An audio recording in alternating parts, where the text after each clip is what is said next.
All right, so tonight we are here with some of my best friends, and it's my 40th birthday. So before Let's go.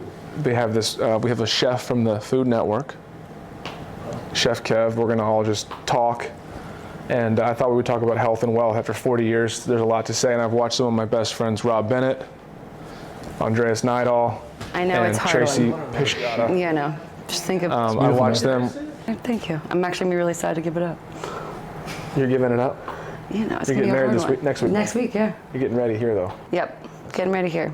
This gorgeous establishment. So watching this group of friends, it's been 20 years of friendship with Andreas. I was thinking you're 40, and I met you on your recruiting trip, so you must have been 17 or 18. At William & Mary. Yeah, so 22 years, give or take. Yeah, and Rob Bennett. When did we meet? Like 2016, something like that. How long ago was that? 9 years? 9 years ago. I've really watched you go up hard. Just a love blossom. So, and then Tracy, I met you when? Oh gosh, 4 years ago? 5 years ago? Nantucket. Then you moved to Charleston to follow me here. Exactly. Precisely, yeah. And you found another better guy, married him. Got it. A tale as old as time. You met through you. This story is Yeah, who she met through me? I know him first, actually. The town is that way. So today we're just going to talk about our friendship, and I think the keys here are like just health and wealth and kind of what we learned over the years.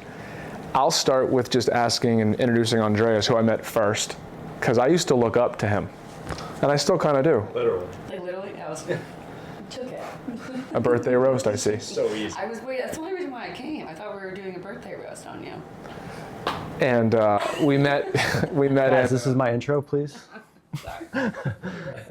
met in the same hometown, just outside Washington, D.C. in McLean. And you were from originally, you got to the U.S. Can you just tell your story? Because I think it's really interesting. Your story about where you came from and just the evolution of how you are here today. Yeah. So on May 16th, 1983, I came from my mother, and she gave birth to me in Florida, Palm Beach, Florida. My dad is from Norway, so we moved to Norway when I was 4, and I grew up in Norway, was really passionate about soccer. My parents divorced, moved to like the DC area in high school, and played soccer, was my life. And then I got like a scholarship to go to William & Mary, play soccer. And my sophomore year, you came on your recruiting trip, which I'll never forget. We were like, who is this guy in a purple Letterman's jacket? Still wearing purple. Not a lot has changed, I Still see. wearing purple. You wore a Letterman's jacket? He wore a Letterman's jacket to his recruiting trip. This is about stories about you. Oh, I didn't know anybody ever wore those. yeah, so I That guess... was kind of a fashion faux pas. You were a rebel, I know it. But yeah, so I guess back to me, I went to William & Mary. We played soccer together. I wanted to be a professional soccer player, but tore my ACL and kind of didn't really go that route. I got a job as an IT consultant, which was a little random, not sexy. And I worked at like DEA, ATF, so cool places. But I knew I wasn't really meant to work with computers. So I was like, I just want a career switch, and thought like an MBA is a good reason to do something different. Applied to like 5 great schools. 4 said, go fuck yourself. And 1 was like, we love you, here's a full ride. So I got a full ride to Cornell, got my MBA there. I was class president, and I started to pursue wealth management. And you were the only other guy I knew in wealth management. So I started calling you because I was going to like interviews at like Goldman Sachs, JP Morgan. I was like, I don't know anything about finance. I don't know anything about wealth management. Like, teach me the tricks of the trade. And which you did, which was really helpful. And so the roles were reversed, where you were now like my mentor. And then graduated. That actually, let me pause you. That actually is sort of I never thought of it like that. Like, I looked up to you so much in high school because you were 2 years older than me, and I wanted to play soccer at William & Mary. It was like a big deal where we grew up. Division I soccer team, and he was from, and you were this European, born and raised in Norway. And he was in soccer, if you grow up with a European kind of background, like you just kind of most oftentimes ahead of the American kids. and he was so dominant in high school, and he was the talk of the town. And I'm serious. I love this podcast. We're being real. Like you were, like everyone. You were famous as hell in our hometown. And I was like, I want to be like him. And then what you just said was interesting. You were after Cornell MBA, you somehow, and it was like, I want to be a wealth management person and help manage people manage their money like me. Yeah. So it was kind of not like it was. Then you got to feel the other side of that, which is interesting. Yeah. So keep going. Sorry. Yeah, so I mean, I ended up going down that career route, like worked at JP Morgan, Morgan Stanley, and then I didn't really want to live in New York City. New York City just wasn't for me. No offense to anyone from New York City. It's just not for me. And I wanted to come back to DC. DC was home. I'd been in upstate New York for a few years now. And you were like, come to Wells Fargo. There's America's favorite bank. You know, they got the little stagecoach. Best reputation. I don't know that I framed it like that, but we'll go with that. But you definitely suggested that it was the best place to start a business because you were a partner of the bank and you got a lot of referrals. And so you helped me get a job, and I like packed up my car in a day and put my puppy in the front seat and drove down to DC, and that was on a Thursday and I started Friday. And so we were then colleagues. And then because I had just moved, I was looking for a place to stay. You were like, I've got a second bedroom. Why don't you just come crash with me? We were both single, like let's live in Arlington. And that was a fun time. And from there, we kind of worked on some other businesses. And let me pause you there because I want to come back to you about, let's freeze that. But I want to come back to that moment because when we moved in together as two grown men and just outside DC, like that's an interesting next chapter, but I want to get to Rob for a second because I met you later in life and we became really best friends. And I got to say, like, without you in the South, when I moved from that apartment down here, you're sort of like, and I'm going to gas you up now for a second, like played golf for Georgia, Division I, won national championships, was a professional golfer, drives the women crazy with those steely blue eyes, and is sort of like if you're from Augusta, Georgia, and you played golf for the Bulldogs, it's like you already kind of were like the prince of the South, and I needed that in order to kind of break into Charleston. So can you just talk about your story and sort of a different train track, but also it'll lead up to this sort of conversion of water? Yeah, I'm just a failed golfer. No, start over. Tell them. So you are an amazing golfer. I'm a failed professional golfer who was desperate to be rich, and I would have done anything to do it. And when I moved here, I was completely broke. And Tell the haircut story, please. I was playing professional golf. I went from being good in high school, college, and then going pro and, not being good.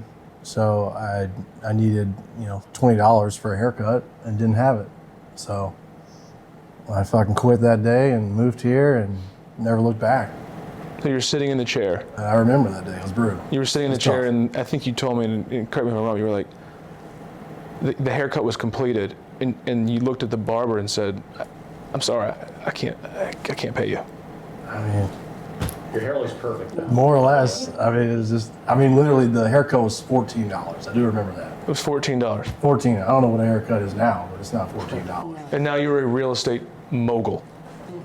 Thank you, Jared. With great hair. With great hair, and you still have those damn blue eyes. And we teamed up and did something special. What do we do? We built a real estate company. Call the Ends? Yeah. And interestingly enough, we were in the apartment in DC. I was flying back and forth. We were building the real estate portfolio, and I was really leaning into your local connections and know-how in this area with a wealth management background with him. And you opened a lot of doors here in Charleston that were critical for getting in and buying the real estate and getting into the Airbnb zone, knowing the judges, knowing the lawyers, and sort of being able to navigate it. And I don't think that the business, if I'm being really honest with you, the real estate company, now the Inns, I don't think it is a thing without that best friendship down here in the South. Would you agree with that? Would you agree with that? For sure. Relationship building. Yeah, I mean, if you don't have, it's a small town here in Charleston.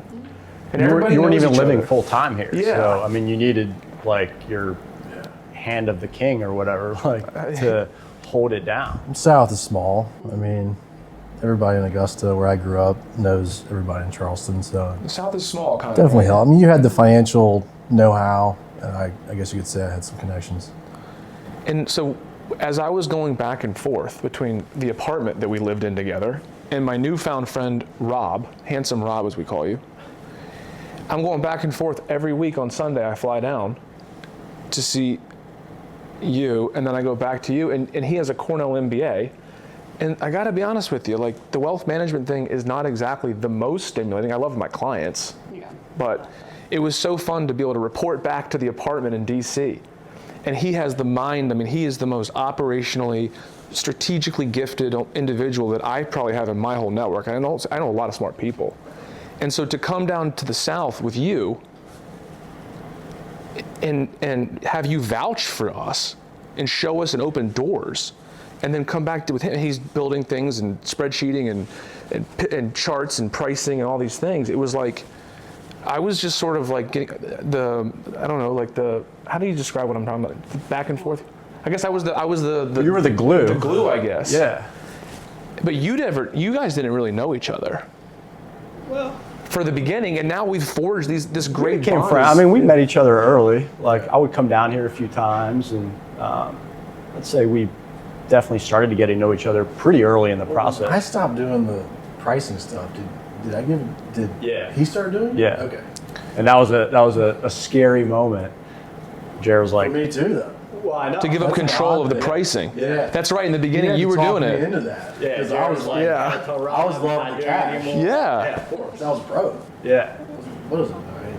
It was 5-6%. It was 5%. Yeah, so let's just clarify what we're talking about. So in the beginning, I bought a couple properties, and I really wanted to I needed to forge a bond with Rob. And it's hard for adult men to kind of be like, hey, let's just, you want to go for a walk with us? Men don't do that, right? So we kind of like can start business things together or golf together. But we talked a lot, and I said, why don't you manage these properties that I just bought? And I think at the time it was like a 5%. I had other Airbnbs I was managing. That's right. And I was like, dude, I'll do it. Like, I got it. You know? You already know the business. Yeah. I was like, I'll do it. No Yeah, problem. you were here. We did that, and that was kind of like our hook. Yeah. Okay, that's right. And then it started to really. You did a good job. Thank you. But I had to. We came to you. Literally until like 10 years later. ago, it was still Rob Bennett's like name. Yeah. The pricing. But I think as I was kind of like a little bit. Would you agree? Like kind of almost like a mentor to you in the beginning. Because is that fair to say? Yeah. I mean, you were like giving financial advice Money sacks. from your years of financial advising. And I was just like the mule going out doing whatever the hell I had to do to Right. get a dollar. Basically. But I remember a really hard conversation that we had was I was kind of mentoring you, and you were technically a 5% payout. You were kind of sort of like a de facto. Anyways, partner, but also it was so we had a conversation, and I was like, man, I really want to help you, but in order to help you grow, I've got to take the 5% back, and we've got to do it better. Do you remember that? Yeah. That was hard. Yeah. Remember that conversation? I remember it well. Yeah, I remember it well. So Airbnb like sends out the money as soon as the guest checks in. So like you can send it out however you want. So whatever percentage would go to the manager, and the other percentage would go to the owner. And so like it hits your account like every other day. So it's like constant crack, you know? I was like, no, you're not stopping this. I'm not stopping this drip. No. So I had to kind of yank the cord, because I think what can happen in business is you can be kind of addicted to the small amount of income that takes up your time. And then by taking that away, it would free you up. And then we started buying properties together, and then you were getting I guess 100%, not 5%. But I remember how you must have been so mad when I was like, dude, we got to pull your payback in order so we can go buy. And then that really freed you up. And now, I mean, what did you just bought like we can give the number. You just bought that Smith Street property. I mean, for you and your girlfriend, it's like just talk about that property. I mean, where you started and where you are now, I am so fucking proud of you. It's dead ass. I'm serious. I'm coming back to you. Don't forget about. I'm coming back to where you go next. Well, No, not yet. Not yet. the Go. decision was a good decision. So you should deserve some credit for that. Backwards to go forward. In hindsight, everyone at this table benefited from that, and you made that hard decision. It was hard to have that conversation with someone I kind of barely know. Go ahead. Talk about your success now, because it's unbelievable. I mean, it's just a beautiful old, built in 1886, brick on a great street in downtown Charleston next to Colonial Lake. It's fucking beautiful, to be honest with you, and it's expensive. Central Charleston. Yeah. It's like what everyone wants to come down. It's like a dream. I mean, people walk by and take photos, and they go, wow. He's also very modest. Let me quantify this for you, because I think it's interesting. Yeah. The house he's describing, where he just bought for him and his lovely girlfriend Madeline, is where he lives. But also on the property is a monstrosity of a multifamily pentaplex, a cash flowing pentaplex. It's got 8 units. So you bought an 8-unit building. What is it, octoplex? An octoplex. 9. Dude, you went You're in from. the backup. So that's the. He bought an octoplex with a carriage house that's from 18 what year? 86. Well, then he's putting in a sick little pool in the front. And I'm going, this guy couldn't afford a haircut. And that's just one of his properties. So, I think that, not to pat myself on the back, but I'm really glad I fired you. We're off. Hopefully Madeline's really glad. Yeah. Meanwhile, coming out of gassed you up, back to the apartment, all right? Back to where we started, kind of the operational thing, the turret, if you will, that was sort of helping this operation down here in Charleston go. Andreas comes to me, and he says, I think you should buy Bitcoin. This is years ago. Again. And I go, Bitcoin. I was like, oh, that sounds. That would have been 8 years ago, so 2017. Okay, so about the same time you told me. Yeah, I mean, I told the world. All I told the world. He told the world. He said, I'm like, dude, and he's like, I just brought him into wealth management, right? I'm like, kind of now his man. And he's going, Bitcoin. I'm going, dude, maybe, and I remember all the financial advisors in our office, all these stuffy old guys are like, yo, he's European, he's talking about Bitcoin. I'm like, yeah, I don't know, I felt a little awkward. And then Bitcoin was at 2,000 or 3,000, I think. Yeah, it was around 1 to 3, when I first was going gung-ho about it. Gung-ho at 3. He's like, all of our college soccer boys, everybody. I'm like, What made you? I just understood it. Not to sound like a Bitcoin weirdo, and there's lots of those guys out there. I was just gotten into financial advising. it's like selling mutual I funds. was starting to Bitcoin. read a lot about it. It was sort of starting to make a major breakthrough, and stuff was just sort of, I was interested. It had piqued my interest.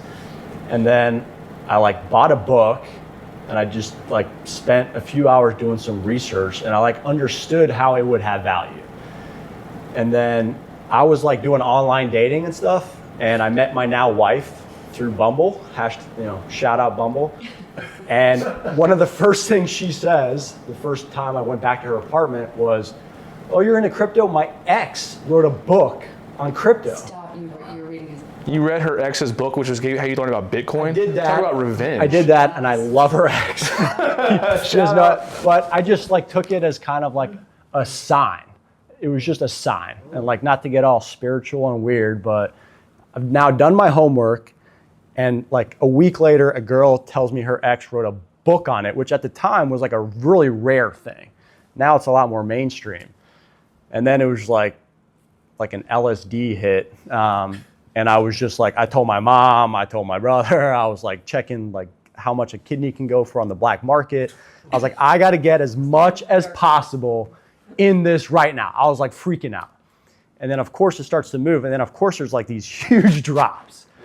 So 2017, I'm gung-ho about it. 2018, everything I had made, I just graduated business school. I was up big, thought this is inning 1. This is the national anthem before inning 1. I'm all in, my family's all in, and a month later it's down 80%. I'm in a dark corner IT consulting wasn't so bad. This, I guess I got it wrong, and when stuff crashes like that, you definitely second guess yourself, and I was your ex is a fucking asshole, and fuck his book, I was burning it in a seance. and just like ripped a forward out and like really was angry about it. But I actually stayed true and committed. And they say your first cycle, you lose everything, but you learn. And so like I didn't give up. Like the value was still there for me. And so I spent the next like 3 to 4 years. Now I was starting to make some money. Just like all my savings were going into it. COVID happened. Everything like tanked. But I saw that as opportunity, and I went really big. Like start of COVID. Like Warren Buffett, like, you know, buy blood on the streets. And then, you know, the next day the Fed brings rates to zero and all this like money comes in the system, and like Bitcoin, crypto, stocks, they just went bananas. So we're all quarantined. I'm at home on my little laptop, just trading.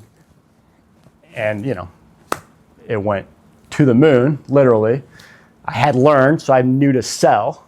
So I actually sold a bunch, but I left a bunch in, which is natural.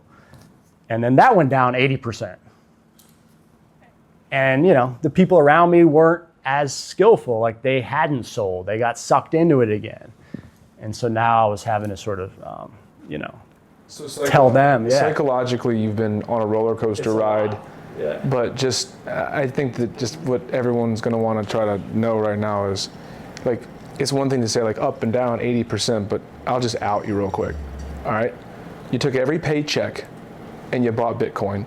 You took everything you had in savings and you bought Bitcoin and Ethereum. And you turned a couple $100,000 into many millions. Yeah. And so like to watch many millions shrink by 80% and then go up by 5,000%, and then the stress of your mind, like you were able to cash out enough to buy multiple houses in the nation's capital that are now rental properties. So your grit and tenacity to stay the course in a very volatile asset class has made you millions of dollars. And that, how many people capitulate? Yeah. And not saying that everyone has to hodl, all right? But like, from him not being able to afford a haircut, living now in an octoplex in the carriage house behind with a little pool for his beautiful, kind, cool girlfriend, and you bought multiple houses with crypto and still have money left in it, and now we have all this business together down here in Charleston, and somehow we're all still friends.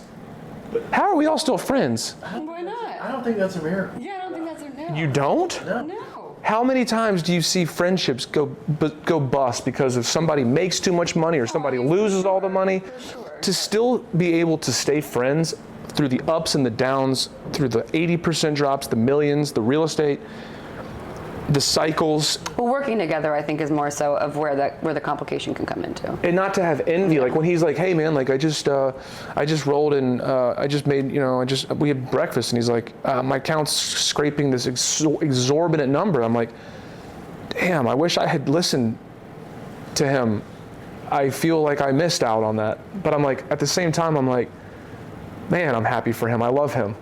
Yeah. So like, and like with you, I'm like, man, like, does he have more real estate than me now? Does the mentee, has he outperformed the mentor? But damn, like, Has the hunter become the hunter? but damn, I'm like, I'm so happy and proud of him. And I hope, do you guys have similar vibes like that? Like, how do you guys think about that? I think we're all successful in our own way, and I respect that about both of you. I want to say one thing, like the only way to make sort of money the way you've made money, you made money like myself, it's conviction. Yeah. Like you have to have conviction. Like everyone wants to say, oh, if I had only bought Amazon in 1990, I'd have $30 million. But the thing is, like Amazon stock has gone up, has gone down 80, 90%, which means you either held or you kept buying more. You didn't waver. It's gone up, it's gone down 80, 90% 3 times. And the same with like Apple stock, whatever it is, like any investment. You guys with Airbnb, like you were doing it when not every house on the block was an Airbnb. So you're investing millions of dollars, levering up, thinking people are gonna come to not the greatest part of downtown Charleston. At the time it was tough. At the time it was tough. I was buying Bitcoin before it was cool, holding, buying more. And so like that's conviction, and you have to have conviction in what you're doing. So that's true of like anyone else who wants to make a quick buck. Like there is no quick buck because nothing is easy. Like nothing, like making money is never easy. There's no shortcuts. It takes time, it takes a lot of different skills, but it also always takes conviction. You have to like stay true to the journey that you're on, whether it's a job or an investment. Otherwise you won't see it through. And then at the same time, you got to also know when it's time to sort of, not be greedy and take some profits. Yeah.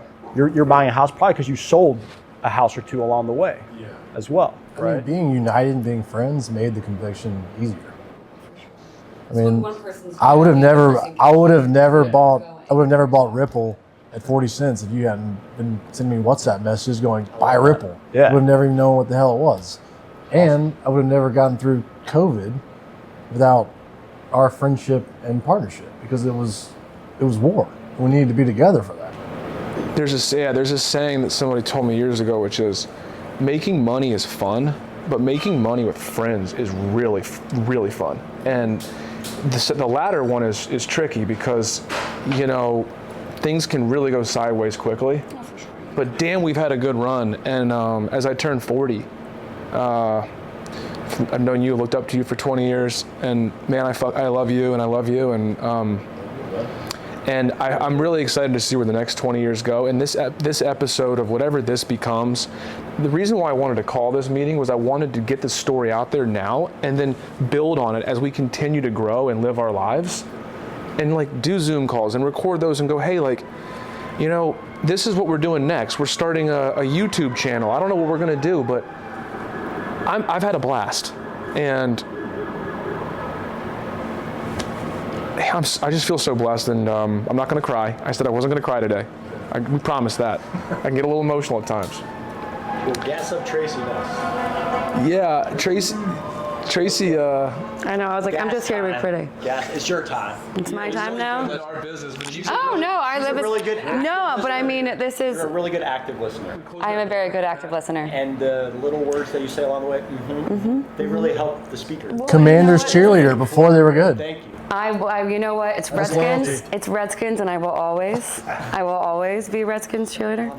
But no, but it's funny because it's like, I mean, I actually like to hear a lot of this stuff because, I mean, one, I also, like me and Jerry now have, our smaller Airbnb kind of like starting with those things, and I'm like within fashion and kind of I created my own business based off of my, niche, and it's hard to do, and it's just like I resonate with you in a lot of ways where it is the grind, and it is just like the idea of like, okay, I know what my skill set is, I know what I'm good at, and you either have to believe in yourself in order to be like, nope, let me show everybody this, and just kind of keeping it that, which is, what I kind of did with the, fashion kind of side of things.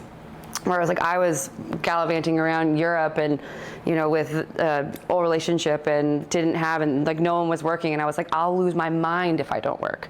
So it's like, how do I do something where it's going to fulfill myself, and to do that, and it was just getting into fashion, and then starting to like outfit people for that, and then I got custom certified and got into that realm and that world.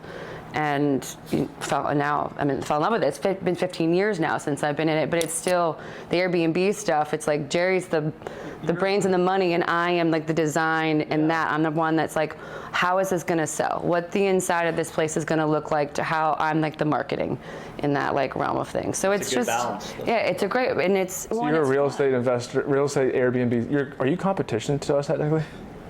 Yes, but no. Are yours legal? No. No. Shh. I'm not doing that. Genuinely curious.